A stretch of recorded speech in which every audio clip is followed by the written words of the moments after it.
लाखिनायाव बयबो बाहागो ला आबहावानि खहा जानाय हाबाखौ बन्द' खालाम आबहावा गुबुंनायखौ बन्द' खालाम दिनै एनभायरनमेन्ट डेखौ अबजार्भ खालामनानै सान्तिपुर दालाय दुलाराय फरायसा आफादनि बानजायनायाव नैबे मारुपारा गुदि फरायसालियाव एनभायरनमेन्ट डे अबजार्भ खालामनायखौ नायनाय जादों। दा बेवहाय आं फैनानै जोबोर गोजोननाय मोन्दों। स्कुलनि एनभायरनमेन्टखौ फार्स्टआव अबजार्भ खालामोब्ला नुनो मोन्दों स्पेसियेलि दा बर' मिडियामाव बारा नुनो मोना जाय गभर्नमेन्ट स्कुलाव गावनि गथ' गथायफोरखौ हगारनो नागिरा। दा बे बुब्लियाव फैनानै आं जोबोर मोजां मोन्दों। बेहाय एराउन्ड 104 फरायसा दङ, फरायसा फरायसुलि। बेहाय फोरोंगिरिया सानैल' दङ। बेफोराव जायखौ नायो गभर्नमेन्टनियाव 30:1 जानांगौ। बेफोरखौ नायोबा फोरोंगिरिखौ एसे खम नुयो आरो इनफ्रास्ट्राक्चारफोरखौ नायोब्ला एसे नामावगौ बायदि नुयो आरो। दा बेजों लोगोसे गामिनि जे गोथौ एरियाखौ नायनानैबो जायगानि गथ' गथायनि फरायसा फरायसुलिफोरनि गार्जेनफ्रा जाखिनि खामानि मावनांगौ जोबोर गाहामैनो मावदों। बिथांमोना जेरेखम गावनि गथ' गथायफोरखौ स्कुलावनो खाथियाव थानानै नायो बेखौ नुनानै आं गोजोननाय मोन्दों। आरो स्कुलनि ग्रेडखौ नायोब्ला उइदाउट एनि फेसिलिटि बुंनांगोन दा A+ दङ बेबायदि आरो। लोगोसे दा एनभायरनमेन्टखौ नायोब्ला ओरैनोथ' सान्तिपुरा एनभायरनमेन्टआव मोजाङानो।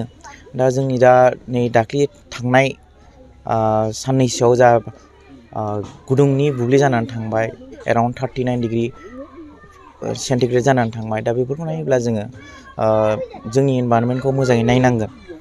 दा नायोब्ला जोङो सासे सुबुङा 1600 बिफां गायनांगौ होमबा गोबां मावनांगौ दं। जोंनि मानसिफ्रा बोसोराव फांसे बिफांखौनो गायनो नागिरा। बे बुब्लिखौ नायोब्ला जों जोबोर मावनांगौ दं। स्पेसियेलि बर' हिसाबैनो नायोब्ला जोंहा एनभायरनमेन्टेल नङा बायदिसिना बिथिंबो मावनांगौ जायो। जोबोर दङ, फरायनायनि बेलायाव नांनांगौ जायो, जोंनि जाथि थांनानै थानायाव नायनांगौ जायो, बायदिसिना बुब्लियाव गामिनि रैखाथिनि संरैखाथिनि बायदिसिना बुब्लिखौ नायनांगौ जायो।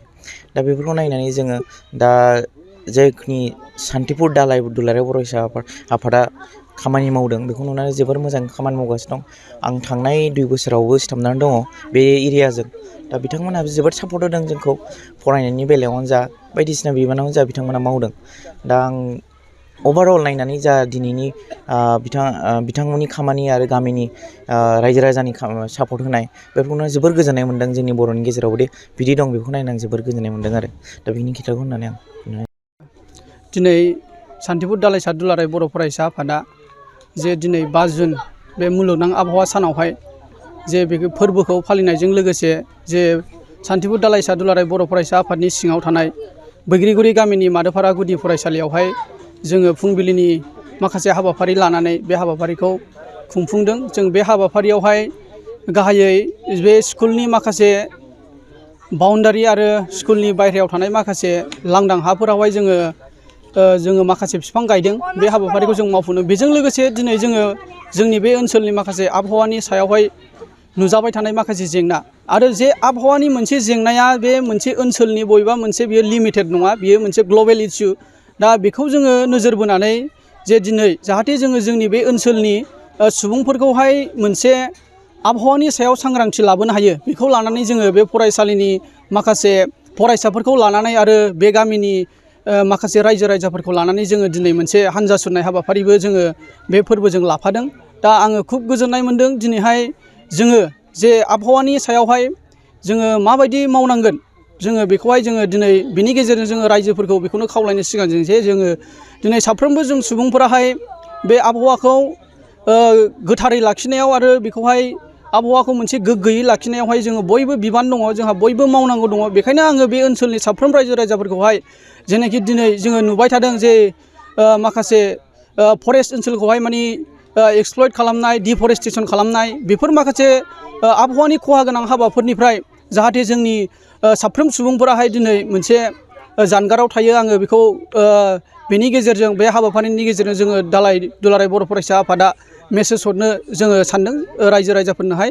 जोङो नुदों दिनैहाय जोङो गामाखालि बोसोरफोरावहाय नुवाखैमोन जोंनि बे सान्तिपुर दालाइसा दुलाराय बर' फरायसा आफादनि ओनसोलनि सिंनि गोबां गामिफोरावहाय दिनै जे दैज्लां बोथोर फैबाय जे गायनाय फुनायनि बोथोरमोन खोथिया फोनायनि बोथोरमोन दिनै रायजो राजाफोरनि सिगाङाव जोङो सावरायनाय रायज्लायनाय जोङो प्रेक्टिकेलि नुदों जे दुब्लियाव दिनै खोथिया फोनायनि दैनि जेंना जादों माने दैनि लेभेलाबो दिनै बिफां लाइफां गैयैनि थाखाय जे रानलांबाय दा बेफोर माखासे जोङो फैबाय थानाय समाव बेफोर जेंनानिफ्राय जों माबोरै बारग'नो हायो बेखौ जोङो नोजोर बोनानै दिनै जोङो आबहावाखौ रैखा खालामनायाव जोङो साफ्रोमबो बिबान लानांगोन आरो साफ्रोमबो बिनि सायाव मावलांनांगोन आं बेखिनिखौ बुंबाय गोजोन्थों। बेवहाय जोंनि बे फरायसालियाव बिसेसकै दिनैहाय सानाखैमोनदि आङो बेबायदि लैहोर लैहोर फैनानै जोंनि बे फरायसालियाव बेबायदि मुलुगनां आबहावा बे 5 जुनखौ बिदि फालिफैगोन। दा आङो जोबोद साबायखर बावगोन। दा बेवहाय जोंनि सान्थिपुर दालाइसा एबसुनिफ्राय जोंनि मारुफारा गुदि फरायसालिखौ बिथांमोना फैनानै जोबोद साबना हामना दिनैहायनिफ्राय जोंखौ मदद होफैबाय। दा बेनि थाखाय आङो बिथांमोननिसिम आं साबायखर बावबाय। लोगोसे बेवहाय सानाखैमोनदि आङो दिनै बड'लेण्ड इउनिभारसिटिनि बे सानखान्थि आयदानि डक्टर बुमिराज बसुमतारी सारा फैनानै जे बेवहाय जोंनि फरायसालियाव आगान होफैगोन आं बेखौ जोंनि मारुफारा गुदि फरायसालिनिफ्राय आंनि गोरबो गोसोनिफ्राय बिथांनिसिम रोजा रोजा साबायखर बावबाय। दा बिथांनि नुजाथिफैनायाव आङो खोब गोजोननाय मोन्दों आरो बिथाङा जे जोंनि बे गोथौ ओनसोलाव फैनानै जोंनि मुलुगनां आबहावा बेखौ फालिफैनायाव मदद होफैनायनि थाखाय आं बिथांखौ आंनि गोरबो गोसो आरो मारुफारा गुदि फरायसालिनिफ्राय आङो साबायखर बावनानै आङो आरो मा बुंबावनो बिथां आलासियानो दहाय बिबुंथिखौ मोजाङै होलांखाबाय। दा बेनि थाखायनो आं बेखिनिखौल' बुंनानै आङो बयनिसिमबो लोगो मावथि दालाइसानि बिथांमोना आङो आरोबाव आंनि गोरबो गोसोनिफ्राय साबायखर बावनानै आंनि बिबुंथिखौ एसेयावनो दोनबाय। गोजोन्थों। दा जोंनि ग्लबेल वार्म बेखौ नोजोर होनानै आङो जोंनि सुबुं हारिखौ बेखौनो आङो खावलायगोन नोंथांमोनहा सानै हयै बिफां लाइफांफोरखौ दानफायनायाव नोंथांमोनहा एसे हमथानांगोन आरो बयखौबो आङो खावलायगोन दिनैनि बे मुलुग आबहावा सानजों साफ्रोमबो मानसियानो जाहाथे बिफां लाइफांखौ खमैब्लाबो बुंनाय दङ जोंहा फांसे बिफां दानफायनायनि सिगां फांबा बिफां गाय बेबायदि बुंनाय दङ।